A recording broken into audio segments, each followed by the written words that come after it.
आपण पाहत आहात RK न्यूज, बातमी तुमची, आवाज आमचा। इचलकरंजीत कर्नाटकी बेंदूर उत्साहात धाकल्या पाटलांच्या बैलाने तोडला कर। वस्त्रनगरी इचलकरंजीत पारंपरिक कर्नाटकी बेंदूर सण मोठ्या उत्साहपूर्ण वातावरणात साजरा करण्यात आला। तर सायंकाळी गावभागातील जुनी गावचावाडी येथे 121 वर्षाची परंपरा असलेला मानाचा पारंपरिक कर तोडण्याचा कार्यक्रम पार पडला। यामध्ये धाकल्या पाटलांच्या बैलाने कर तोडला। धाकल्या पाटलाच्या बैलाने कर तोडला तर पाऊसमान चांगले होते अशी आख्यायिका आहे। शहर व परिसरात कर्नाटकी बेंदूर उत्साहात साजरा करण्यात आला।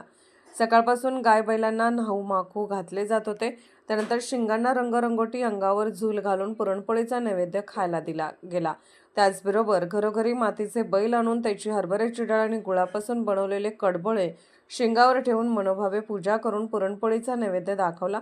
बैलांना सजवण्यासाठी लागणारे साहित्य विक्रीसाठी बाजारपेठेत मांडण्यात आलेल्या स्टॉलवर बळीराजाने गर्दी केली होती। सकाळपासून बैलांना आंघोळ घालून त्यांना विविध आकर्षक रंगांनी व फुलांनी सजवून त्यांची वाजत गाजत मिरवणूक काढण्यात येत होती। शहरात अनेक ठिकाणी कर तोडण्याचा कार्यक्रमही पार पडला।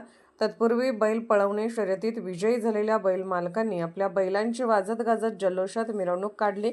मिरवणूक पाहण्यासाठी व कर तोडण्याचा आनंद लुटण्यासाठी रस्त्याच्या दुतर्फा नागरिकांनी गर्दी केली होती।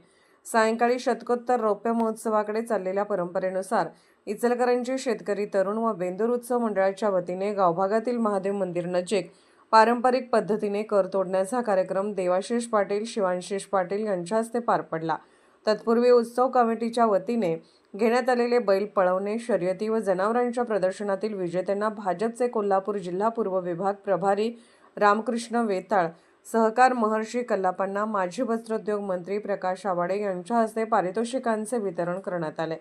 कार्यक्रमानंतर फटाक्यांची मनमोहक आतिषबाजी करण्यात आली। कार्यक्रमाचा आनंद लुटण्यासाठी नागरिकांनी मोठी गर्दी केली होती।